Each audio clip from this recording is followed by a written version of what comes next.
Նախ պետք է ինքը հրաժարվի իր այդ բոլոր քաղաքացիություններից, երկրորդ իրեն պետք է թույլ տան, որ ինքը հրաժարվի այդ քաղաքացիություններից, հետո ինքը պետք է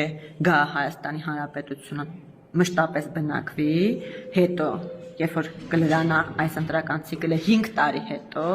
նա հնարավորություն կունենա արդեն դիմել ներքին գործերի նախարարություն եւ ներքին գործերի նախարարությունը միգրացիա եւ քաղաքացիության ծառայությունը, եթե իրեն տրամադրի տեղեկան, որ ինքը իսկապես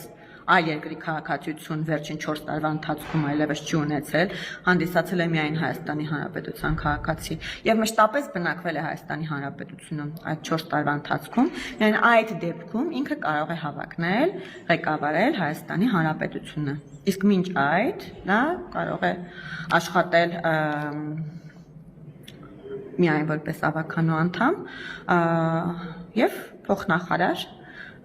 գուցե սեքսի